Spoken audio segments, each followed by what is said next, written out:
Dua, tiga. Assalamualaikum warahmatullahi wabarakatuh. Selamat datang, selamat bergabung kembali di mata kuliah umum pendidikan bahasa Indonesia.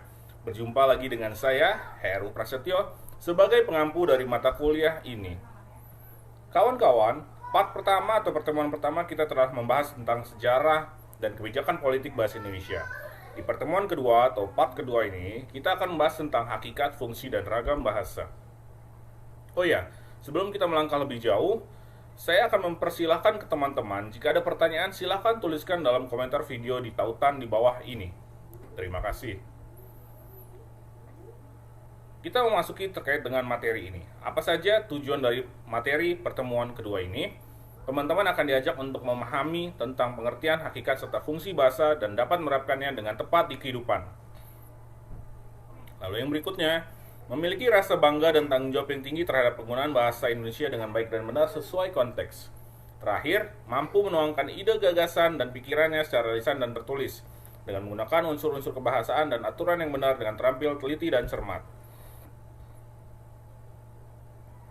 Kita akan memulai sesi ini dengan memahami tentang apa itu bahasa. Bahasa, seperti kita ketahui, adalah memiliki peran penting dalam kehidupan manusia. Goris Kraf memberikan dua pengertian bahasa. Goris Kraf adalah sosok ilmuwan dalam kebahasaan bahasa Indonesia. Pengertian pertama, menyatakan bahasa sebagai alat komunikasi antar anggota masyarakat berupa simbol bunyi yang dihasilkan oleh alat ucap manusia. Yang kedua, bahasa adalah sistem komunikasi yang mempergunakan simbol-simbol vokal yang bersifat arbitrter.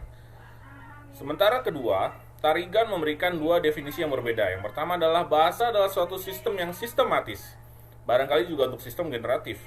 Kedua, bahasa adalah seperangkat lambang-lambang manasuka atau simbol-simbol arbitrter. Berikutnya, hakikat bahasa. Hakikat bahasa dapat diartikan sebagai sesuatu yang mendasari dari bahasa. Sama pengertiannya dengan ciri atau sifat hakiki dari bahasa. HR mengemukakan hakikat bahasa diantaranya sebagai berikut. Yang pertama, sistem, bahwa bahasa memiliki sifat yang teratur, berpola, dan memiliki makna.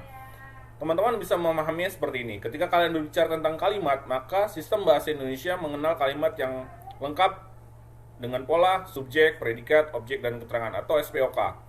Kalimat sederhana memiliki pola, subjek, dan predikat. Itu adalah sistem. Simbol atau lambang memiliki simbol untuk menyampaikan pesan kepada lawan tutur. Teman-teman memahami bahwa merah itu adalah berani, merah juga dipahami sebagai berhenti atau dilarang melintas di aturan dalam berlalu lintas. Simbol atau lambang. 3. Bunyi. Sebagai bunyi, bahasa berfungsi untuk menyampaikan pesan lambang dari kebahasaan. Ketika kita membicara tentang hewan yang memiliki surai, kita menyebutnya kuda. Menyebutnya dengan kuda. Kuda yang kita sebutkan itu adalah bunyi bahasa dari hewan bersurai. Makna. Bahasa dilambangkan dengan suatu pengertian, suatu konsep, suatu ide, atau suatu pikiran yang hendak disampaikan melalui wujud bunyi. Jika bunyinya adalah kuda, maka maknanya adalah hewan bersurai. Hewan berkaki 4, hewan berwarna coklat, hewan berwarna hitam, hewan berwarna putih, tegap, memiliki sepatu, atau apa sepatu kuda itu nyebutnya? Ya, lupa saya. Itu adalah kuda maknanya. Sementara arbiter dimaknai sebagai tidak adanya hubungan wajib antara lambang bahasa dengan konsep. Kuda dalam bahasa Indonesia hewan berkaki 4. Tapi di Jawa tidak disebut kuda, disebut jaran. Sementara orang Inggris menyebutnya horse. Tidak ada kesepakatan yang sama antar masyarakat penutur. Jawa jaran, Indonesia kuda, Inggris horse. Mana suka, kesepakatannya masing-masing. 6. Unik. Memiliki ciri khas sendiri. Bahasa Inggris memiliki ciri, memiliki tenses. Indonesia tidak. Keunikannya itu. Lalu 7. Universal, kesamaan. Indonesia dan bahasa yang lainnya memiliki kesamaan, yaitu memiliki vokal 5. A, I, U, E, O. Khusus untuk Inggris ya. Tapi kalau misalnya bicara bahasa Belanda dan lain-lainnya beda lagi. Manusiawi. Bahasa yang manusiawi adalah bahasa yang lahir secara alami. Beo dan kakak tua bisa berbicara, bisa tutur seperti manusia, tapi dia tidak bisa memaknai dan tidak bisa berkomunikasi. Jadi, bahasa hanya dimiliki oleh manusia. 9. Bervariasi, memiliki ragam atau variasi bahasa. Lampung memiliki adat api dan Saibatin dan Pepadun, api dan Nyo. Itu adalah variasi bahasa. Dinamis, bahasa tidak statis tapi akan berubah mengikuti zaman. Gawai, luring, daring, luar jaringan, dalam jaringan, swafoto, itu adalah bahasa-bahasa baru. Di tahun 2000-an tidak muncul. Alat interaksi sosial sebagai berkomunikasi. Identitas diri sebagai cerminan sikap seseorang saat berinteraksi. Sebagai identitas diri, bahasa akan menjadi penunjuk karakter pemakai bahasa tersebut. Ketika kalian di luar negeri, ada yang berbicara bahasa Indonesia, maka kalian akan paham bahwa ia adalah orang Indonesia. Identitas.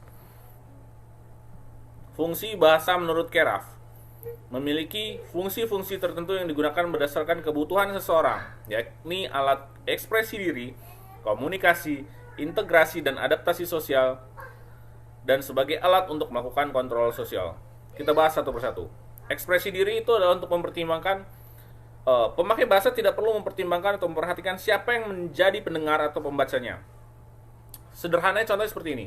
Ketika kalian menulis puisi, maka kalian tidak perlu memikirkan siapa yang membaca dan siapa yang memaknainya. Apa yang kalian tulis, apa yang akan dimaknai, pastinya akan berbeda. Maka ekspresi diri kalian bebas.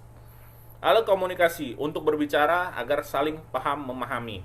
Alat integrasi sosial, ketika kalian saling berkomunikasi menggunakan bahasa Indonesia, meskipun latar belakang budaya berbeda, maka akan terciptanya kerukunan, kesatuan antar bangsa. Alat kontrol sosial. Alat kontrol sosial ini dapat diterapkan pada diri kita sendiri atau kepada masyarakat. Ustadz sebagai pendakwah, berbicara, memberikan rambu-rambu keagamaan.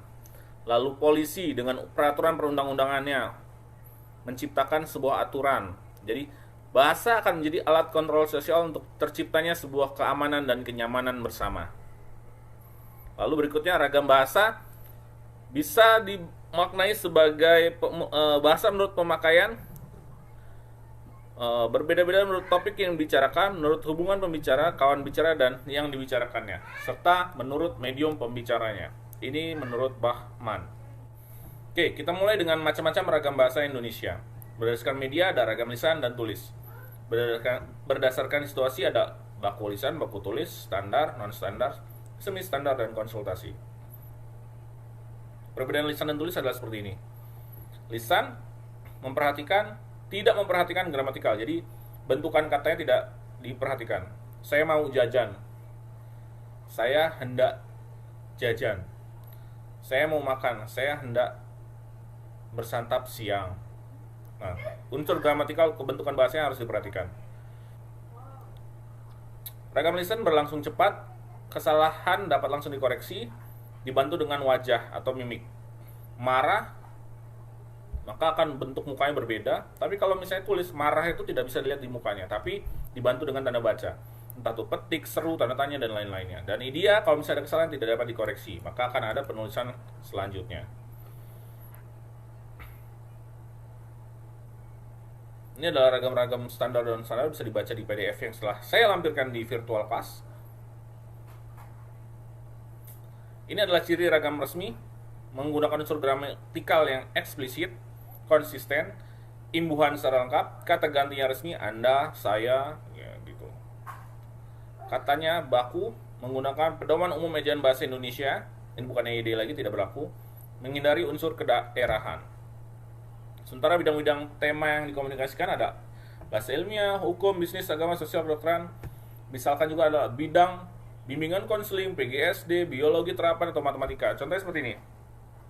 Aljabar, linear, persamaan kuadrat, pertidaksamaan kuadrat, vektor adalah bahasa-bahasa dalam ragam bahasa matematika. Di luar matematika jarang ditemukan. Seperti ini contohnya. Penderita autis perlu mendapatkan bimbingan yang intensif. Ini ragam psikologi. Teman-teman bimbingan konseling mungkin paham. Anak itu menderita penyakit kwashiorkor, kedokteran. Dia dihukum karena melakukan tindak pidana. Ini ragam hukum besi pidana kan. Sementara laras bahasa adalah kesesuaian antara bahasa dan pemakainya. Makanya tadi ada dibilang ada bahasa matematika dan sejenisnya. Sementara laras ilmiah merupakan rangkaian gagasan yang merupakan hasil pemikiran fakta, peristiwa, gejala, dan pendapat. Jadi, seorang penulis karya ilmiah menyusun kembali berbagai bahan informasi menjadi sebuah karangan yang utuh. Oleh karena itu, penyusun atau pembuat karya ilmiah tidak disebut pengarang, melainkan penulis. Jadi, teman-teman merangkai semua pernyataan, pendapat orang, menuliskannya kembali sehingga menjadi tulisan yang baru. Makanya teman-teman disebut penulis. Kalau pengarang itu seperti pengarang puisi, pengarang novel itu disebut pengarang. Terakhir, pesan dari pemerintah dan pesan dari Ibu, tetap patuhi protokol kesehatan. Cuci tangan menggunakan sabun di air yang mengalir, menggunakan masker, tidak berkerumun, menjaga jarak. Semoga kita selalu diberikan kesehatan sehingga teman-teman bisa berjumpa dan tatap muka di dalam kelas. Satu lagi, jika ada pertanyaan yang dirasa mengganjal dan ingin disampaikan, silahkan sampaikan di kolom komentar. Terima kasih. Wassalamualaikum warahmatullahi wabarakatuh. Saya pamit. Kawan-kawan, setelah memahami pemaparan di awal, kini saya akan memberikan sedikit pertanyaan kepada kawan-kawan. Silakan Anda berikan komentar di kolom diskusi. Fungsi bahasa salah satunya adalah sebagai alat integrasi dan adaptasi sosial. Mengapa dapat dikatakan seperti itu? Berikan contoh konkretnya di dalam bermasyarakat. Jangan lupa paparkan analisis dan contoh Anda dengan menggunakan bahasa Indonesia yang baik dan benar. Terima kasih.